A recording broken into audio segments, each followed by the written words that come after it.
Billie Eilish, Taylor Swift, in an alleged feud? This wouldn't be the first time Miss Swift has been accused of feuding with a Gen Z pop star. Her and Olivia Rodrigo also supposedly had some tension, and it was even speculated that parts of her hit song Vampire was about their fallout, with Olivia saying, "I never want to say who any of my songs are about. I've never done that before in my career and probably won't." I think it's better to not pigeonhole a song to being about this one thing. This alleged feud happened because of Olivia having to give up writing credits on her hit song Deja Vu, which is ironic given its title.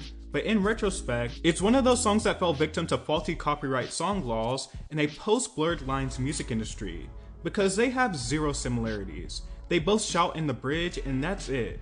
Taylor has also had strong similarities with other songs, Hey Mickey by Tony Basil and Shake It Off, Without You by Lana and Wildest Dreams. And those similarities are even stronger than the Deja Vu and Cruel Summer Squint and Tilt Your Head vague similarities. Even her song Vigilante Shit sounds like a diet You Should See Me in a Crown. So in short, I don't think anyone deserved additional writing credits on Deja Vu. But that incident is rumored to be the seed of Rodrigo and Swift tension. Taylor has been cited as an influence by Olivia, and while that influence is palpable, particularly in some of Olivia's lyricism, her soundscape and other half of her lyrics leans more into the lineage of acts such as Alanis Morissette and a lot of 90s rock women. She's become a child of the Lilith Fair women, especially with the addition of Guts to her discography, and her poppier sounds lean more into Lorde.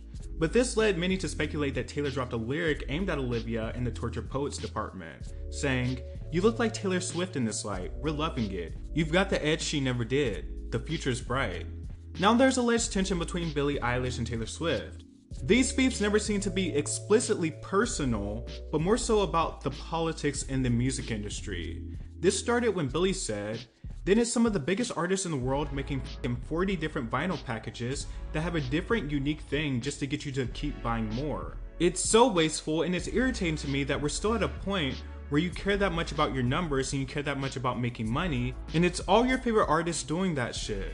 While Eilish herself put out multiple vinyls of her album Happier Than Ever, she used 100% recycled black vinyl. Color variants were made from recycled scraps, and records were packaged in shrink wrap made of sugarcane. Lanes other artists don't usually go to. She noted that she liked to see limits on vinyl musicians can put out. For example, no more than 4 colors or some other rule, because it seems unfair to fault an artist for just playing the number one game. I was watching The Hunger Games and it made me think about it, because it's like, we're all going to do it because it's the only way to play the game, Eilish shared. It's just accentuating this already kind of messed up way of this industry working. And I think Billie expressed herself pretty fairly. She also doesn't exclude herself in this problem, but she does make an effort to make her vinyls more environmental friendly. I do find it to be a very egregious practice, but given that labels are involved, I wouldn't say that most artists have the power or foothold to control how their album is sold. Obviously, I'm sure this differs on someone as big and in control as Taylor Swift, particularly ever since she's reclaimed her work. And the thing with the multiple variants is it's not just a simple deluxe version with extra tracks anymore. Some artists have started splitting deluxe tracks up and putting one song on each different vinyl. So basically a fan will have to buy multiple different copies to really hear the full body of work. The multiple variants is also a practice that has been very present in the K-pop industry, and it seems like the Western media is just now catching up. Not only that, but the multiple variants negatively impact independent artists who may depend on sales for their physical media, but they can't get their vinyls made because big shots are holding up the factories. What really gave this alleged tension more validity is when Billie's critically acclaimed album Hit Me Hard and Soft was released. Taylor and her team went hard dropping multiple versions, seemingly in an effort to block Billie from getting the number one spot. She also collabed with an environmental activist on one of her remixes, which just seems useless. It's like you don't get brownie points for collabing on a song with an environmental activist.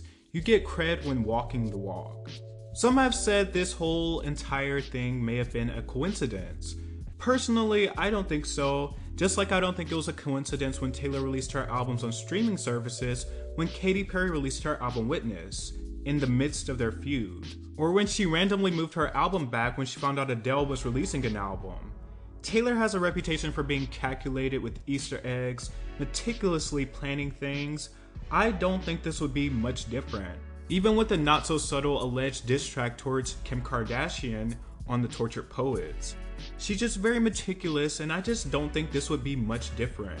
It's petty, and Billie's manager also liked to post about the situation. Taylor has also admitted to keeping an eye on the younger generation of stars and having a fear of being replaced.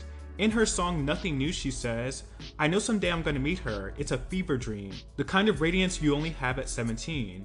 She'll know the way, and then she'll say she got the map from me. I'll say I'm happy for her, then I'll cry myself to sleep." Now obviously Billie did not get the map from Taylor, they are night and day. But I bring this song up because it just speaks to the fact that Taylor's conscious of things like this, and public perception and what's said about her, or what she may internalize as being about her. And her lyrics allude that she may have a lingering insecurity around younger stars. Billie was really speaking about an industry-wide issue, she didn't exclude herself. But then again, it's like when Taylor's one of the biggest perpetrators of that issue, I get it. I also think of Adele, who has never released a standard deluxe album ever in her entire career, yet she has the #1 and #2 best-selling albums of the 21st century, which is insane.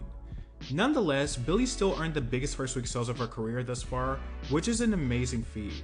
Some deranged fans also took Billie saying that she would never do a 3-hour tour as a diss towards Taylor. Billie was asked if she would ever do one. She didn't mention any names or tours. She said she would not want that as an artist or a fan.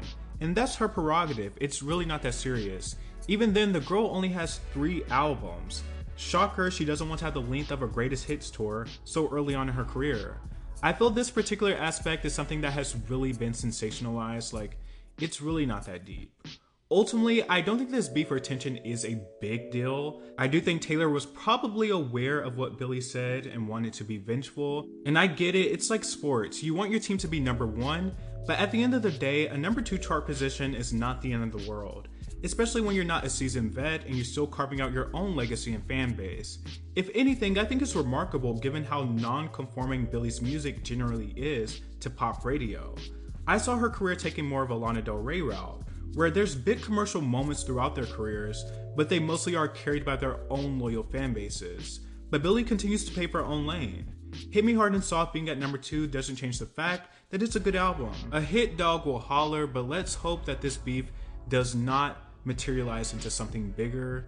I don't think it's that serious, I don't think it's that deep, and honestly, not that interesting.